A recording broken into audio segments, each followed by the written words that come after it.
Welcome to a severely compromised Leo and Danny show. So compromised, Fan Thanks. Jerry's sitting beside me. Thanks. You people know this has been tough for us. Austin has been kept at home by his hyper-religious parents. Nico has been kept at home by his alcoholic parents. He's probably just using this as an excuse to stay home and drink, huh? Well, duh. Obviously. I think He's that's what it's about. alcoholic. I think so. You can buy a fifth of Jim Beam every single day, drink it, and nobody will judge him. You're not supposed to leave your house. You're not supposed to wake up early. He's got nowhere to be. This is an alcoholic's daydream. He pays all those bills, though. He does pay a lot of bills. The grocery bill, the rent, the electricity, the internet. Oh, wait. He lives at home. Oh, wait. And his girlfriend buys his food. What are you touching over there, Jerry? Gatorade. I'll allow that. You can touch some Gatorade. Leo also, I'm not sure how much he wants us to talk about it. He's having a health issue in his family. Coronavirus unrelated. And it sounds like it's getting better. He wasn't in the headspace to come in and perform today. Totally understandable. So you have the honorable Fan Jerry on mic number 2. I'm an okay sub.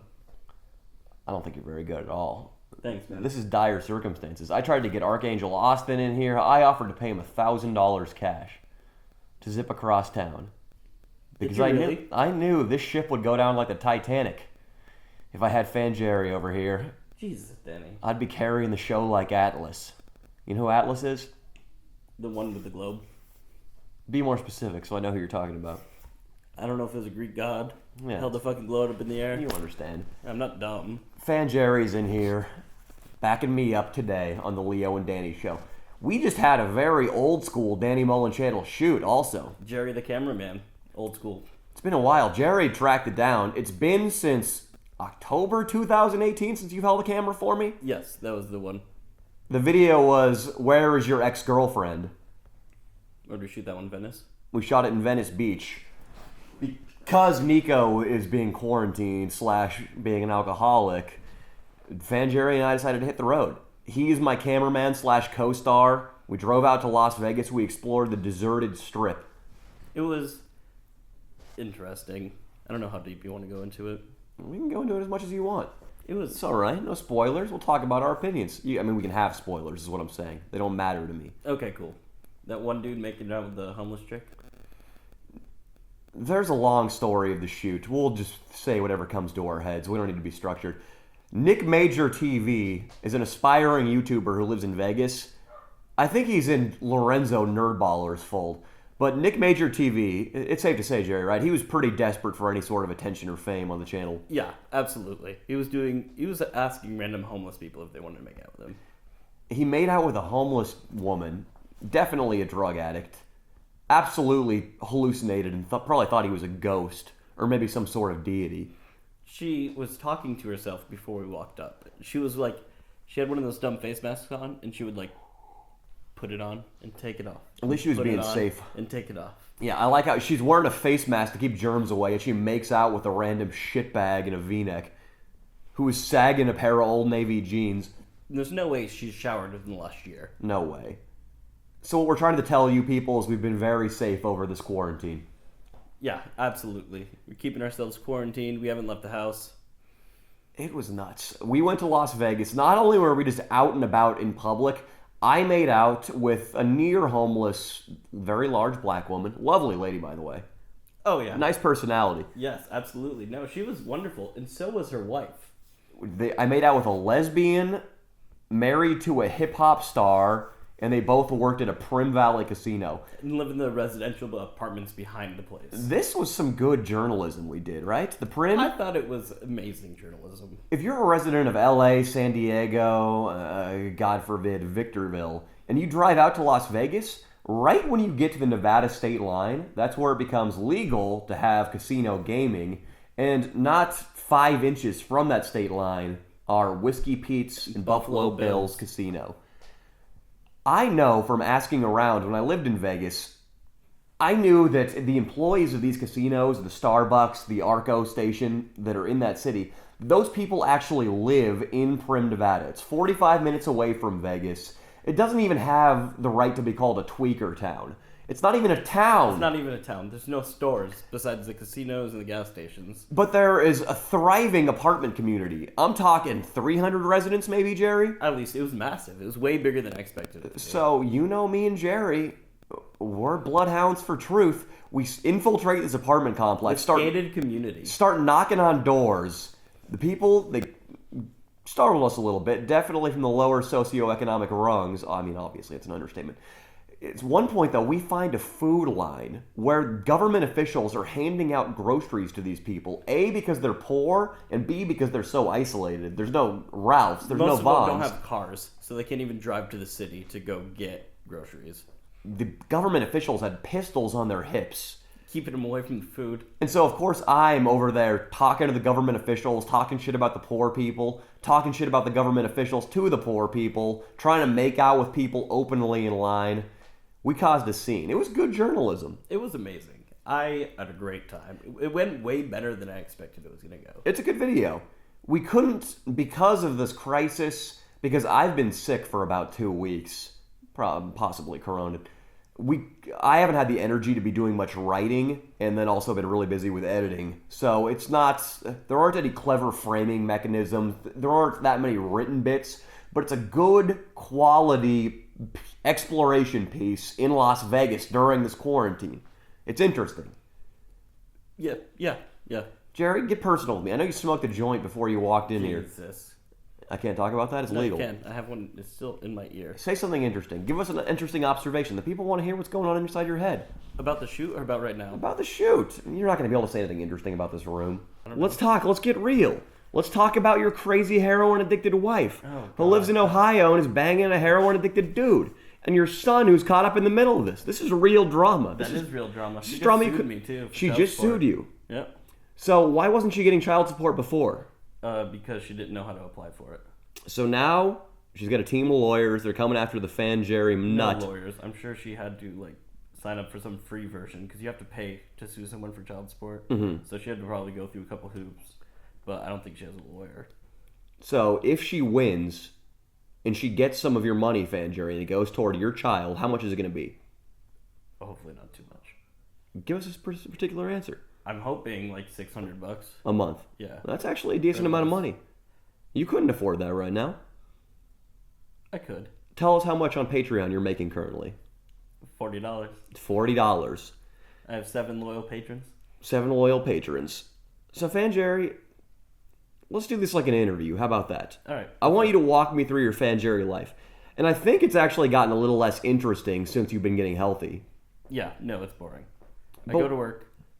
What about on one of your weekends? Where you do a little bit of coke, where you crack a Mike's Hard before noon. I don't do coke anymore. Where you hang out with that one fat girl's sister. Fan Jerry's been banging this chick. Allison's the girl, right? The main girl? Yeah, she was in the video. You might remember the Danny Mullen My First Stand-Up show. There was a girl here that I asked immediately if she would give me a blowjob. But she said yes to. She said yes, she would. And her boyfriend's still upset about that. Her boyfriend saw the video, didn't really like that interview. Fan Jerry's now having sex with her sister. Yes. And the sister, you tell me, is slimmer than Allison. Much. But has a dog face. Yeah. You gave her a 5. You understand a 5 is average, right? Yeah. No, she's not horrible looking. She's just not phenomenal. There's some confusion about the scale. We should clarify that right now. You're a calibration expert. That's your job title, right? It is. So you, of anybody, is going to know about how to calibrate the scale for women. Yeah. So my scale's right. Here's what I say about the scale. And I used to be on a more academic scale, which fucks you up, where a C is a 7. A 7 is not good. Okay. And so an 8, 9, 10 is the only thing that's acceptable or impressive to fuck. But the real scale should be, it's a standard distribution, which looks like a bell. A bell graph. And at the top of the bell is the category that has the most amount of women on Earth in it. Statistically, most women on Earth are 5s. They're average. They're not ugly. They're not hot. That's the biggest bucket, the biggest distribution. Then, as you trail off to the sides, you get the Victoria's Secret underwear models. You get the ogres who live behind a dumpster. There aren't as many of those as there are the 5s right at the top of the bell curve, correct? Yes. So you're saying that this girl you've been putting your penis in is among the most common breed on Earth. Very average. The 5. Very average. Very average. Very 5-y. Yes. How's the sex with her? Horrible. It's horrible. Yeah. Yeah, she sucks in bed. She sucks in bed. Well, it sounds like you're no Casanova either. That's also a fact. Fanjerry, his idea of foreplay, you like stick one finger in her puss for 5 seconds. Yeah, and then I just go to town. And then you just hump her missionary until you come. No, I usually just make them get on top until I come. They get on top? Yeah, I'm lazy as fuck.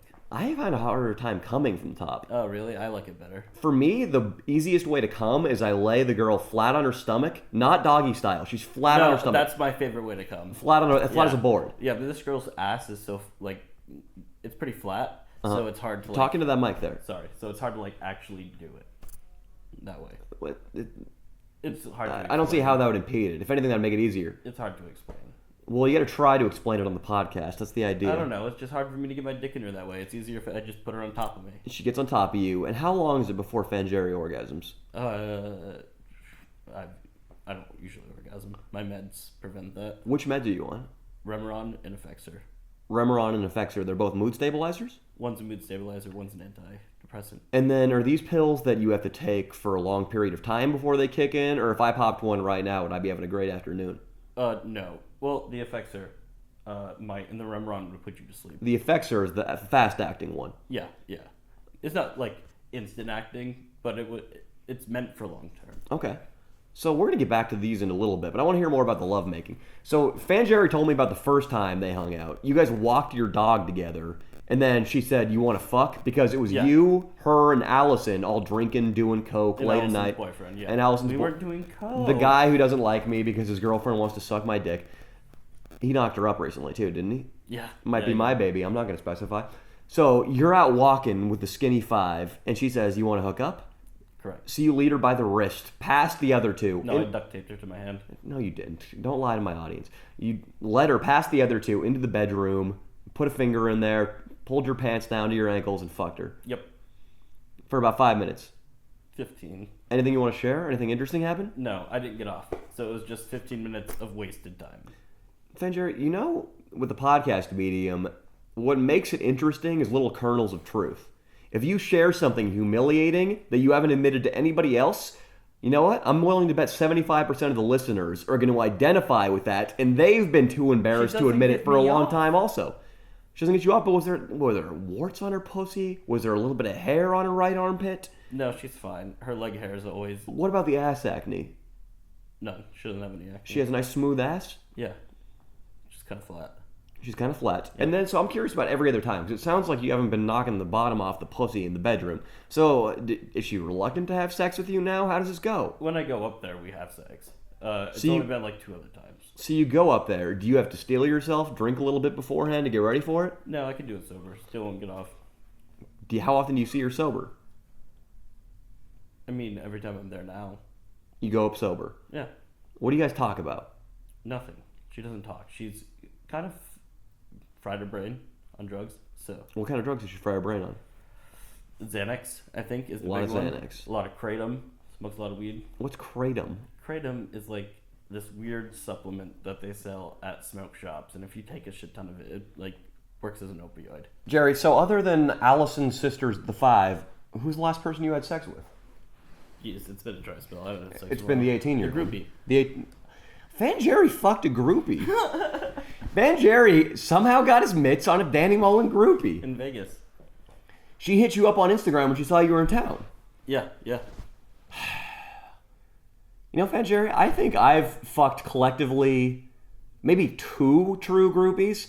It's really disheartening that you fucked 50% the groupies I have. It's given that I've done 9,000% the work you've done. I just show up. Let's be honest. You piece of shit. So walk me through this. You're in Vegas. You get the direct message while you're in Vegas. Yes. Where does it say she wants to meet? She wanted me to meet her at some bar or something, but I didn't want to go there, so I told her to meet me at my casino. Well, you're the celebrity after all. Yeah.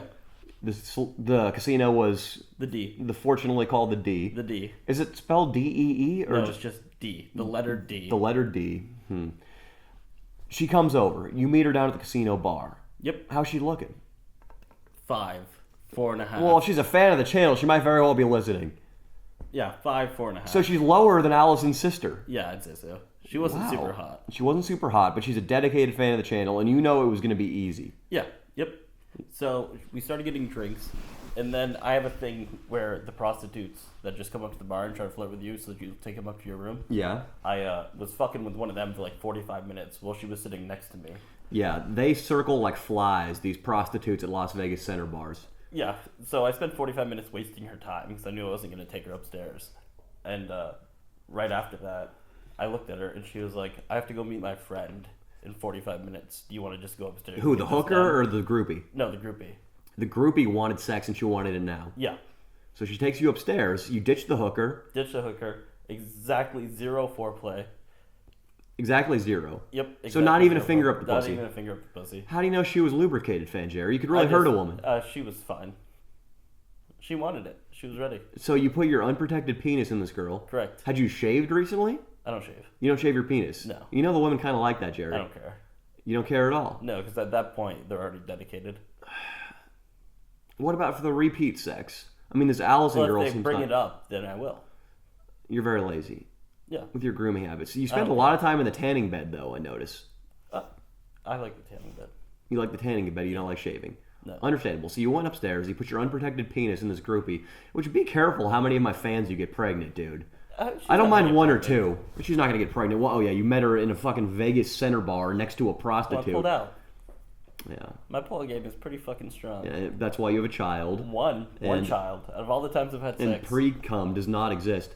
Yeah, that one child is about to cost you $600 a month, Probably. and your sanity. Yeah, definitely. Because sanity. its mother is a heroin addict. Yep. So she's probably just gonna go buy drugs with it. Don't you wish you would have used a condom, Fanjerry? No, I loved having sex with her. That's like good sex. Yeah, but now is it worth all this mess? I mean, I like my kid. Why'd you like having sex with her? What did your wife do that was special? Nothing. We were in love. It was sentimental and Got it. yeah. That's how I feel with my girlfriend. It was like that for 4 years. It was awesome. Whenever Leo- we had sex, it was like a big deal. Leo talks a lot about being afraid his girlfriend's going to cheat. I know. When I was younger, I was always worried XY girlfriend was going to cheat. People don't really realize that sex is better with a partner for men and women, but it's especially better for women. Oh yeah, absolutely. There's all kinds of research that I can't cite that men, you show them a picture of Pamela Anderson and they're rock hard. Women, you have to read them a romance novel, you have to light some incense, Liquor him up. liquor. drug 'em. No, come on, Jerry. This is romance. Oh yeah. I was going to say you playing the Plain Bill White Cosby, Tee he was song. romantic. Hey there, Delilah. He was romantic. Bill Cosby. Bill Cosby. I mean, he offered career advice for Yeah. free. Yeah, and he gave. He's a good guy. He bought drinks for women. He bought drinks. He paid for them. Yes. People don't realize that. And the girls, this doesn't come out in the media a lot, they looked tired. They did look tired. They That looked tired. Had nothing to do with him. They looked really fucking tired, and one would say the Sandman would be doing a service by putting him to sleep. Bill Cosby, hey, he was the surrogate Sandman. You know what I'm saying, Yeah, Jerry? absolutely. He was helping them, And you know what? Those girls look deprived of good sex. and he also gave them that. And he's got to have a large penis if the And stereotype holds true. Yeah, and you know that since they were passed out, he had to do all the work, so it was easy for them. You know, Jerry, Bill Cosby is a god. He's a hero. He did good things for 80 plus women. It was amazing what he did. All his time in prison is bullshit. He's a comedic genius too. Yeah, what if he gets the corona in prison? None he's gonna die. Don't even get me started on John Wayne Gacy and how much of an angel that man is. He was a good guy. Too. He was a good guy. So is Ted Bundy. Those boys, they weren't going to amount to anything. They were going to tax the system. That was good. That was a good comedic riff, Jerry. You're learning. I'm doing better. You're I warming get up. funnier every once in a while. Well, he also too. put in a fat lipper during the camera Right. break. If you guys are wondering why we have to reset the cameras, these Canons, I guess, because of some tax loophole, if they can only record for 30 minutes, you can mail them to the US from Japan under the category of photography camera. And I guess it's significantly cheaper than if they record for longer than 30 minutes and have to be billed as video cameras. Oh, I didn't know that. That's what it is. People must wonder, because we always talk about resetting the camera and I have to get up and repress the start button. It's a pain in our fucking ass. When Austin's here, we don't have to deal with it, but we had Austin for 2 blessed shoots and then Corona. Corona. Fanjerry, you noticed that I was having some drama with my girlfriend this weekend, huh? Yes, you were. That was intense. I listened to some of that conversation. Yeah, Jerry and I, or rather Leo and I, talk about getting burned from the podcast, which I think is a good thing. When you're so honest on here, you People share in so your much. life get mad. People in your life get mad. Leo's had issues with his girlfriend. His roommate was the big one. Because Leo was calling... Mitch? He was calling Mitch's girlfriend a gold digger, Oh, Jesus. was the gist of it. Which, understandably, Mitch didn't like. You know, we all have different opinions of our own girlfriend than the roommates might have. Absolutely. I don't think anybody's roommates like their girlfriend. Would you agree with that? It's kind of a universal thing. Like the girl who's taking your shower, using your toilet paper. She's there in the fucking morning, waking you up. She's there all night waking you up. Yeah, nobody likes the fucking the harlot that comes into the house and fucks one of your roommates. And just stays here too long. Yeah, so I think that might have been part of what Leo didn't like. But yeah, I got burned on the podcast. So Mia and I, she didn't like my attitude when I was talking about not cheating on her. Because we were talking about not cheating, and I said something to the effect of, I don't care if she fucks other guys. I don't worry about her cheating. I just know that I'm not going to cheat. I don't have the time for it. Whatever, I'm going to focus on my work. She didn't like the tone of what I was saying, which I frankly thought was ridiculous. Because the content of what I was saying was, what, Jerry? That you weren't going to cheat. I don't cheat. That's the bottom line. Did she take it as you thought she was going to cheat? I think she just didn't like the frivolity. Is that a word? The frivolous way I was talking about our relationship and our fidelity. That makes sense, I guess. She didn't like that, and then I want to side with her. I she, like her. Yeah, I like me. Well, obviously, I like me. On the drive up to, she listened to that podcast on the drive up to Northern California. She was going home to visit her parents. Then right after she listened to that and was pissed off, she saw that I was doing hottest fan contest round 2. Ooh. And I get it. It's going to be bigger and better than last year. The girls are fan Jerry. They are enough to produce semen from even the most flaccid cock. So we're talking 9s, 10s? They're above the 5 you put your penis in, Thanks, and man. the 4 you did it to in Vegas. 4.5. They're hot chicks. But I mean, I get that too. There are chicks flashing me and stuff. But what I told her, and there's more to it. It's I fucked up too in that I got mad that she was telling me how to do my job. Because the truth is, I've been writing comedy since 2013. You're an entertainer. I'm an entertainer. I've been doing this for a long time. This is my life, and it's been my life since long before I met her. And she knew that when she met you. She met me through my entertainment. Exactly. Through me being a scumbag. So at first I apologized, but I got a little irritated over the week, and I sensed that she was ignoring me on Thursday and Friday, probably irrationally. Yeah. That's how it is in relationships. You see things how you want to see them based on your mood. So if anything bad happened to her that day, she was probably even more pissed off at you for no reason. I think she was over it by then. I think she was over it, and I completely misconstrued that she was ignoring me. And the truth was, and she told me this, and I agree with it in retrospect, that I was doing so much editing on Wednesday and Thursday that I basically ignored her totally. That makes sense. And I thought of that in my own head as a noble reason for ignoring her, when really, from her perspective, it was the same as when I thought she was ignoring me the next 2 days.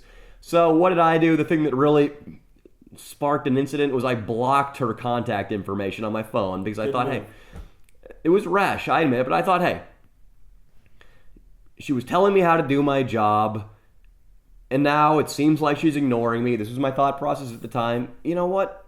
I have to go shoot with Fan Jerry. I'm doing a little thing with Churdleys and Trevor Wallace. I got a big weekend. I got to focus in. So I hit the block button, just like, you know what? I'm going to postpone this situation until Sunday. Then I'm going to read all her texts and sort it out. She figured out that I'd blocked her on Friday and was understandably pretty upset. So I told her, I was like, hey, I'm sorry, babe. I want to talk to you. We're going to sort this out, but I don't want to do it tonight. And I pushed it off until the next day. And then last night in the parking lot of a McDonald's, Fan Jerry sat beside me as we worked it all out. And you did. You did work it all out. I think we did. What were you guys talking about on the way home? Well, it sounds like now she agrees that she can't tell me how to do my job, that she was emotional that day, and that she's okay with me talking honestly on the podcast, and I'm going to do the hottest fan contest. Because frankly, I need the fucking content, Jerry. It's a hard time to go get quality content. It's a hard time. And I agree that it was a childish move for me to block her contact information, so she couldn't text me. I could never imagine blocking my girlfriend's number. Yeah, well, I don't know. It's tough because I had so many relationships when I was younger, when I was the little bitch in the relationship. That makes sense. And I was the guy who cared too much and was constantly yearning for attention. So sometimes, because those relationships went down in flames, I want to do the opposite. I want to be, maybe you guys know the comic Patrice O'Neal, who was also the famed lady guru, he's a big fat black dude who gave out the most hilarious and often true advice on dealing with women. And his stuff is often just, hey, be the fucking man. Treat women like you treat a dog. Not disrespectfully, but you got to be dominant. You got to be the alpha, and you got to make them fall in line because that's what they want, and that's how they'll respect you. And sometimes, I like to find a middle ground. I don't like to treat women like shit because my dad always treated my mom well when I grew up, so I had a good example.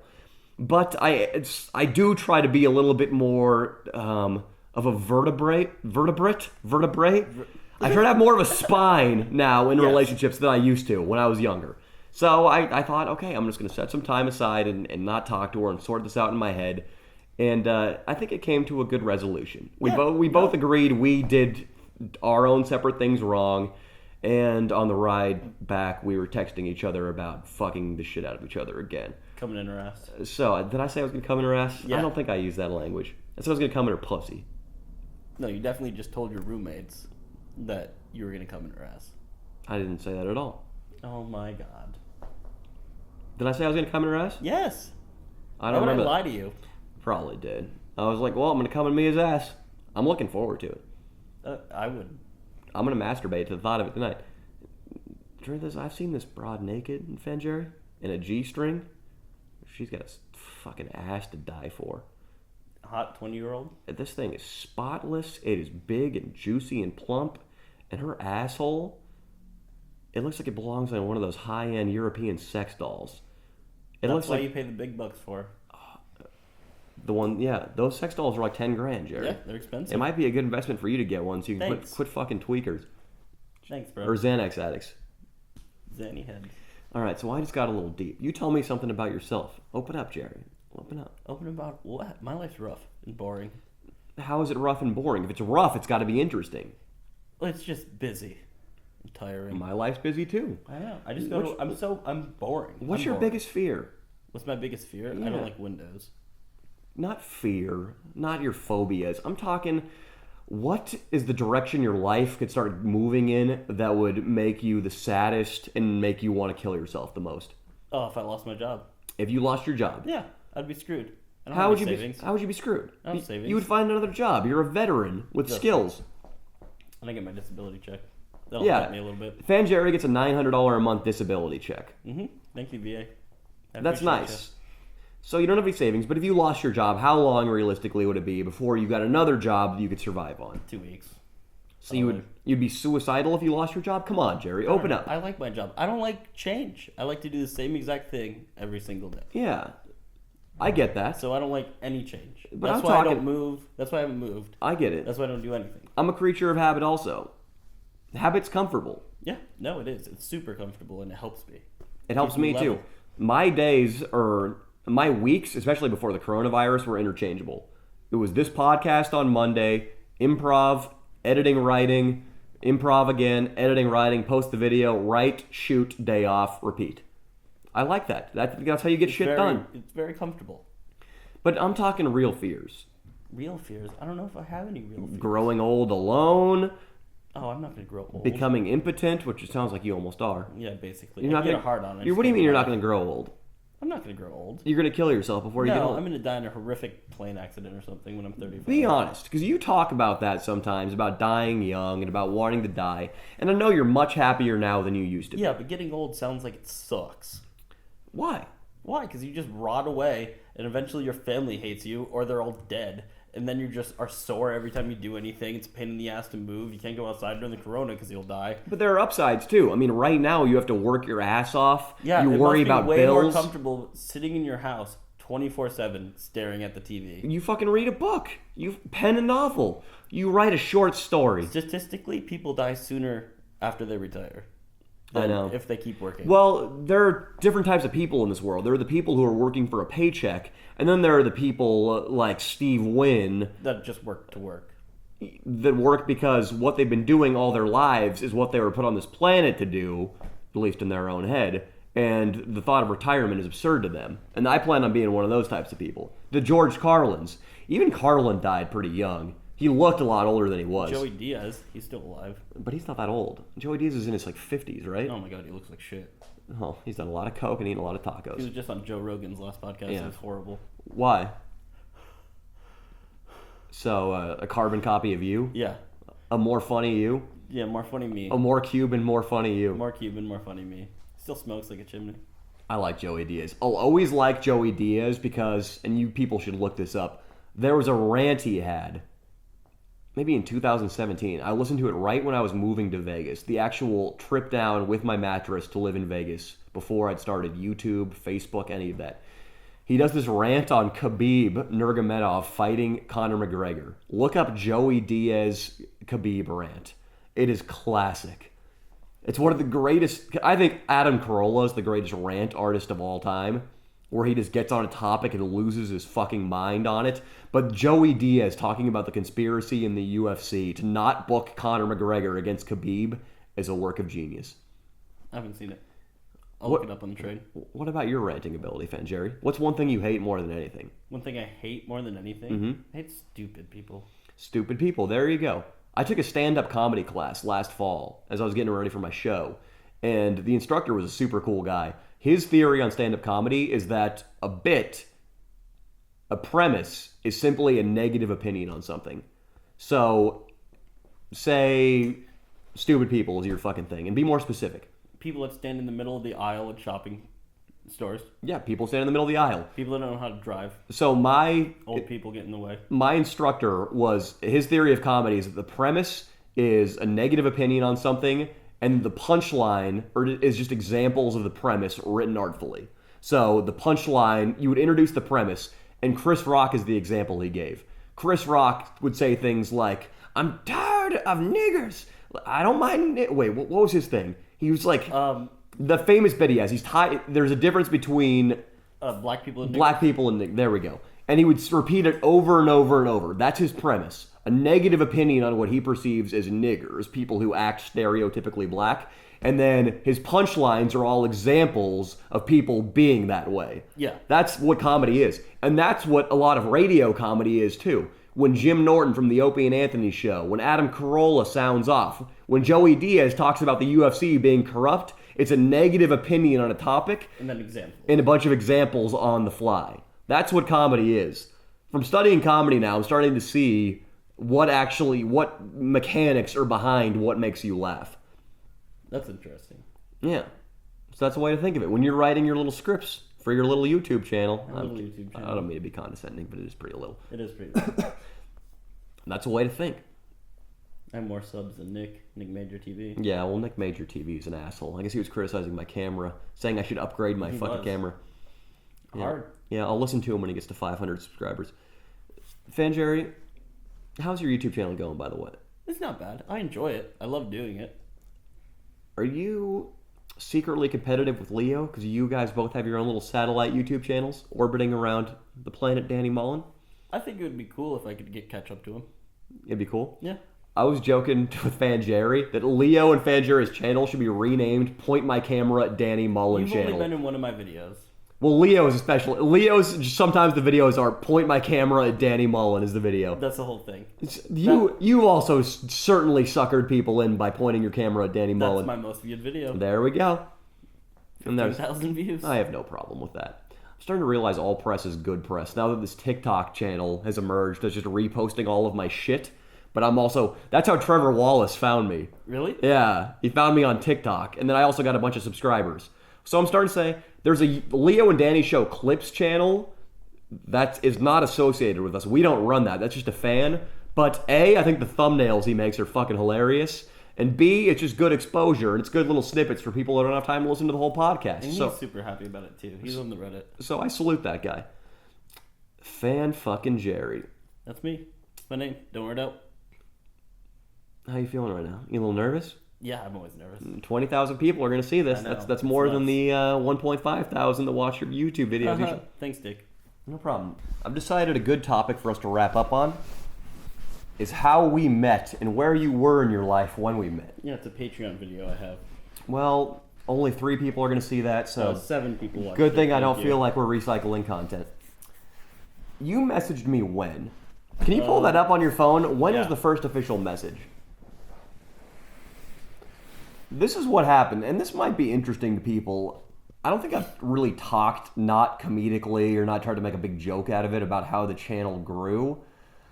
But it started by me in my studio apartment working as a busboy in Vegas, getting rejected from screenwriting school, USC and UCLA, back to back, and thinking to myself, hey, I gotta make a move.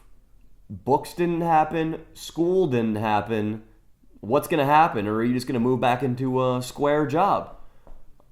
Right when I was thinking that way, an ad came up for this course called Jump Cut by the guys who used to operate a channel, Simple Pickup, on YouTube that I used to enjoy. It would teach you how to run a YouTube channel, how to grow it, and I thought, hey, why not video? I'm good with people. I'm a relatively handsome fellow sometimes, I thinks, and I can use it to get my writing out there to more people. Yeah. I took the course, and there was one of the instructors in particular who was really beating the drum of Facebook. Facebook, he argued, was an easy place to grow on. There were all these hacks you could use, making your videos taller, subtitling them, the type of content you made that you knew would go viral. And so I did videos where I was interviewing girls on the Vegas Strip, which 1.5 million douchebags have done before. But underneath these interview videos that they bring a lot of people in was some pretty interesting comedy writing. My performances back then sucked. I'm wooden. I'm boring. Them. Thank you. I appreciate it. They're good videos. They have a lot. That's where I started watching you. Facebook. You started watching me on Facebook. Yep. And eventually, because I was so writing focused back then, I only uploaded about 1 video a month. So I had a lot of time to dedicate to scripts. Nowadays, it's not as easy to get an in-depth script done just because I have so many demands on my time. But one that I wrote was basically a piece of stand-up comedy called Why Guys Masturbate. That is still one of my favorite videos. Fan Jerry loves it.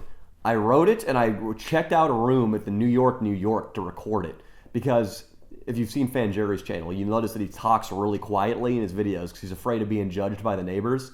That's exactly what it is. I had the same fucking fear. So I rented a room and I was like, I can be loud as shit. I still had to get liquored up so that somebody walking down the hotel or a maid coming by with the maid cart wouldn't overhear me. Or if she did overhear me, I wouldn't care. So I drank like 3 tall boys of Modelo. Recorded that video. I ended up hooking up with my future girlfriend at that time for the first time that night too after recording it. But this big page called Fortify Games, I was in contact with the guy, and I still am. His name's Zeb Jaffer. I think he actually appreciates the channel, so him and I stay in touch. He reposted it, and at first not much happened. It got like 30,000 views, but then it picked up traction at some point, and before I knew it was at 700,000, 800,000 views, which I think was when Fan Jerry saw it. Yeah. Yep. The peak of it. I think it was in November. Yeah, exactly. It was around Thanksgiving time. It's still up on my YouTube channel. It's not bad. I re-listened to it. It's not that bad of a script at all. It got taken down because I used the word Hajis to describe the soldiers in the Middle East, which is what the U.S. military tells you to call them, right? Yeah, we call them Hajis or towel heads.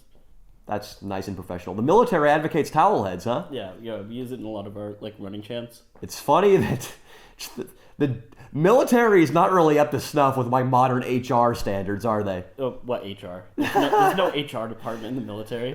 He was telling me that they all have to shower together with their cocks out, like 70 dudes. They all have to like piss 10 shower heads. They all have to piss on top of each other. In a trough. They're like beating the shit out of each other if they fart. There are all these things going on in the military that wouldn't fly at Procter & Gamble or at Google Inc. I think the towel heads phrasing would not be accepted either. No, it's not socially accepted. Yeah, so the video got taken down and I was so upset.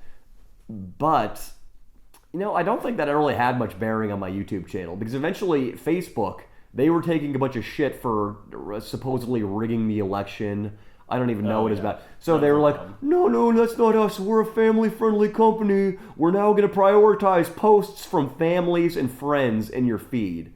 That means comedians like me, my stuff, Danny Mullins, is no longer going to reach my audience because the algorithm hates me now. That's how memes became a thing, as common as they are now on Facebook. How? You scroll down on Facebook now, you don't see videos anymore. All you see is memes that people have shared. Really, that's the algorithm's favoring those now? Because it comes from your friends and family. Okay. It's still going on, I guess. But, how dare you? You killed my train of thought, Fan Jerry. God forbid I talk on the podcast. So I went from like 80,000 views per video on Facebook that I was getting at that point after several pretty viral videos to literally 300. It was the night before I went to go see Bill Burr with my dad in Reno, Nevada. I was living in Sacramento at that point. I'd moved back to Sacramento. I clicked on my newest video. It had 300 fucking views, down from 80,000. That's unfathomable. Like, if YouTube did that, I would be so distressed. Imagine if one of your videos got 300 views. See, that's you. I was asking you about your biggest fears. That might be one of mine. That my videos suddenly are universally panned by all my audience, and I get 5 people watching them. Even I get more than that. Yeah, you do. I'd have to start sucking your dick to get on your channel. 300 views, and I know right there at the Bill Burr fucking concert when I noticed that, right before I went, I made the decision. I had a couple of whiskey cokes with my dad. I said, you know what? I'm moving down to fucking LA. Me and my current roommate Noah were throwing the idea around. We had been for the last couple of months. I was like, I'm gonna go down to fucking LA. And that's gonna put me in a do or die situation. The rents are gonna be high. I'm not gonna fucking know anybody. I'm going to dedicate myself to being a fucking entertainer. Because right now I'm 28. It's getting to be that time when I start telling people that I'm a struggling comedy writer and it doesn't come off so cute anymore. I needed to do something drastic. So I moved down here. Fan Jerry, you messaged me maybe my first week or so. When was it? What was the date? April 8th. It was the first time you messaged me? 2018. I think you messaged me on Facebook before that, though. I might have.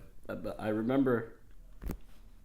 No, I think this was our first message since we moved to LA. April 9th? April 8th. April 8th, my sister's birthday, incidentally. Fan Jerry messages me. Let's read these right now. Fan Jerry said, since you moved to LA, and I'm a SoCal dude, I would literally do anything to come hang out with you and the bros. You guys are fucking awesome. Who were the bros at that point? I think it was just the cameraman, and who else was in your video? Foo. Chef Mike. Chef Mike and Foo, huh? Yeah, they were in your videos back then, too. Yeah, Chef Mike, because we did the kissing old ladies. Yeah. There were a couple bros. Where do you live, dude? Says Danny Mullen. Oceanside, exclamation mark, Fan Jerry. Like 45 minutes north of San Diego. Honestly, man, I need people to come along on shoots and film, said Danny Mullen. Would you be down? It's easy. Just have a drink or two and hang out. Fan Jerry says, fuck yeah, I'd be down. I'm a Marine, so generally I work Monday through Friday, but my second job can fuck off, and I'll come up there Friday nights or the weekend if you want. If you swipe right. Swipe right. I say, ha, ha, ha, ha, for sure. Let's talk on the phone this week. I'm thinking about making Sunday my filming days. We'll play up your Marine background. That could be a funny character. Hell yeah, dude. That's fucking awesome. You gave me your number, and I texted you. We met up at a macaroni grill. Yeah, macaroni grill. Across the road from a Barnes & Noble. On a Sunday. Yeah, I was writing in the Barnes & Noble. He came. You had a Red Bull vodka. Yep. I had a Sam Adams Boston Lager. That's the only thing we ordered, macaroni grill. We sat down at a table and everything. And the server's name was Danny, wasn't it? Yeah. I think it was. And we talked. Fan Jerry was telling me about where to shoot, quote-unquote, Haji in order to incapacitate them. The kneecaps, right? Because they're always on heroin over there. No, hips. Hips? Yeah, bigger target. And they're always just on drugs over there, so he's got to shoot the legs out from under them. Opioid up, or they like to spray paint up their nose. Fan Jerry, I didn't know this. I guess all the people in the war on terror who aren't on our side are always on drugs and just running around with AKs. Yeah, it's not a government. It's just a bunch of fucking crackheads that are in a cult, basically. Who believe in Allah and who make improvised explosive devices. Yeah, they're really good at that. That's a talent of sorts. Yeah. If I could make some, I'd make them. I have the Anarchist Cookbook. I can let you borrow it. I don't think videos on bomb making are allowed. You don't have to put it on camera. You can just blow shit up. Yeah, maybe we'll think about it. I'm a busy man. IEDs, I don't think that's going to figure very high into my schedule. Fan Jerry eventually appeared in a real video, The Kissing Walmart Employees, which I think is my second or maybe coming up on #1 most viewed video. Most viewed video. That was a good one. It kind of pissed. I remember drinking a Red Bull before I went down there, and I was really uncomfortable with the concept. And I understand why in retrospect. It's gnarly. Yeah, it was gnarly. It was a gnarly, scary shoot. And I remember listening to Grant Cardone's 10X on audiobook, which is one of my favorite books, and drinking a Red Bull and being like, all right, this is it, baby. If you want to be great, you got to do shit like this. And looking back now, it's comedically nowhere compared to what we do in 2020. It's not as, there's not as many jokes and stuff. It was more just the action. It's the action. It's a clickbait video. But the thing is, it kind of makes me mad actually, is to this day, or not to this day, but right now, the last month, it's been my most viewed video every day. Really? It gets more views than the fake white belt prank, which is my second most viral video right now. Which I was also in. Yes, you are. There's a trend here we're starting to see. Fan Jerry's awesome. But part of me wants the Fan Jerry raps video, kissing gas station ladies like the Fresno shoot. Yeah, those ones are good. Yelling rape in Target and the fake psychology experiment, which I think are my two best videos, period. Yeah, those ones are amazing stories. Those are resurging right now, too. But kissing Walmart employees with Fan Jerry is always a really highly viewed video. And it's fucking monetized, too, so that's good. Hey, thanks, YouTube. Thank you.